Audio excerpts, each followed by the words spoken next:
امریکی security and exchange commission نے Binance اور CZ کے خلاف مقدمہ دائر کر دیا ہے، لیکن یہ صرف چال لگتی ہے کیونکہ آج SECP نے XRP کیس کے دستاویزات شائع کرنے تھے۔ انہوں نے دستاویز سے پہلے توجہ ہٹانے کے لیے یہ کیس دائر کر دیا ہے۔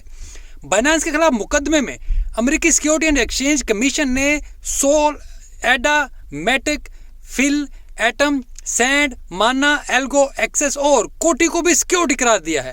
مقدمہ یہ ہے کہ بائنانس نے غیر رجسٹرڈ سیکیورٹیز بیچیں، جو جرم ہے۔ یہ بائنانس پر نہیں، پوری کرپٹو مارکیٹ پر مقدمہ ہے، یہ پوری انڈسٹری پر حملہ ہے۔ اس سے شاید کچھ عرصے کے لیے حالات خراب ہوں گے، لیکن یہ سب کبھی بھی کرپٹو کو ختم نہیں کر سکے گا۔ لوگ ویسے ہی یورپ، ہانگ کانگ اور UAE شفٹ ہو رہے ہیں۔ XRP کا مقدمہ ویسے ہی تمام پابندیوں کو ختم کر دے گا کیونکہ وہ کیس جیتنے والے ہیں۔ اگلے ہفتے میں فیصلہ آ جائے گا ان تمام نوٹس کے اوپر۔ اب اس خبر کی ڈیٹیل بھی آپ کو میں بتاتا چلوں کہ US security and exchange commission نے پیر 5 جون کو یہ الزام لگایا ہے کہ دنیا کے سب سے بڑے کرپٹو ایکسچینج بائنانس اور اس کے CEO چینگ پینگ زاؤ نے فریب کا جال بچھایا، جس میں اس کے تجارتی حجم کو مصنوعی طور پر بڑھانا اور صارفین کے اثاثوں کو ڈائیورٹ کرنا شامل تھا۔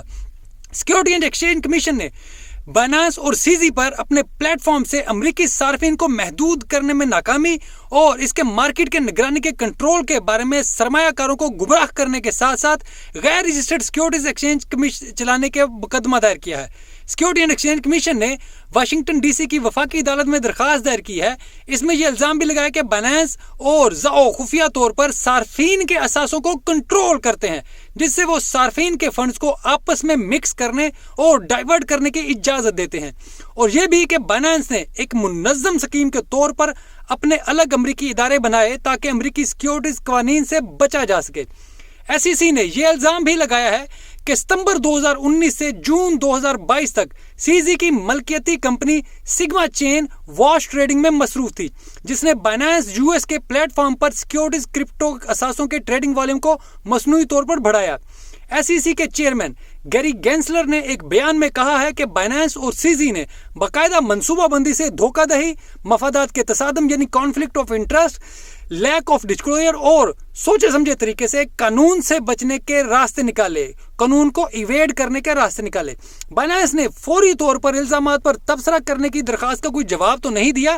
ایک ٹویٹ میں CZ نے یہ ضرور کہا ہے کہ بائنانس SEC کی شکایت کا جائزہ لے گا اور اس کے بعد جواب جاری کرے گا، اور انہوں نے یہ بھی کہا ہے کہ ایکسچینج اپنی ٹیم کے ساتھ کھڑی ہے اور اس بات کو یقینی بناتی ہے کہ ان کا سسٹم سٹیبل ہے، اور اس میں ڈپازٹس اور ودرالز بھی شامل ہیں۔ اس خبر کے آتے ہی بائنانس کی اپنی کرپٹو کرنسی BNB 5% گر گئی ہے۔ BNB مارکیٹ سائز کے لحاظ سے چوتھی بڑی کرنسی ہے۔ یہ اقدام بائنانس کے لیے قانونی پریشانیوں کے سلسلے میں تازہ ترین کڑی ہے، جس پر مارچ میں US commodity future trading commission یعنی CFTC نے بھی پہلے مقدمہ دائر کیا ہوا ہے۔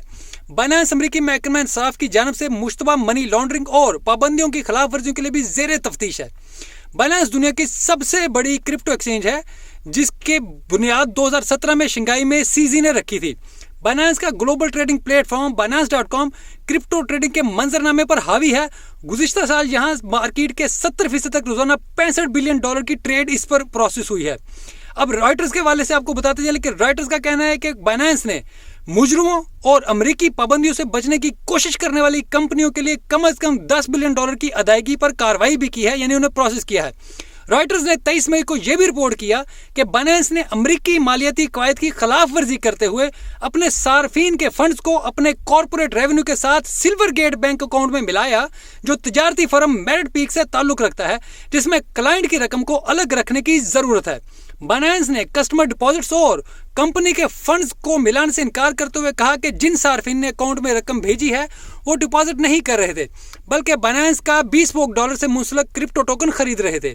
خیر، رائٹرز کی خبر بھی آپ کو بتا دی، رائٹرز کی اپنی خبر میں جو الزام لگایا وہ بھی آپ کو بتا دیا ہے، لیکن رائٹرز بھی انہی مالیاتی اداروں اور انہی لوگوں کی خبر ایجنسی ہے جو کبھی بھی نہیں چاہتے کہ یہ ڈی سینٹرل نظام یا کرپٹو کا نظام کسی طریقے سے چل سکے، اور ہم آپ کو اکثر بتاتے رہے ہیں کہ امریکہ اس حوالے سے کچھ نہ کچھ کرے گا، اور جو کرے گا اس کا اثر پوری دنیا پر پڑے گا۔ خیر، ابھی دیکھتے ہیں، یہ ایک لمبی لڑائی ہے اور اس لڑائی میں اب امریکہ کی جانب سے اپنی چال چل دی گئی ہے۔ یہ اونٹ کس کروٹ بیٹھتا ہے، اس پر جیسے ہی کوئی اپڈیٹ ہوگی وہ بھی آپ تک ضرور پہنچائیں گے۔ دیکھتے رہیں کرپٹو بابا۔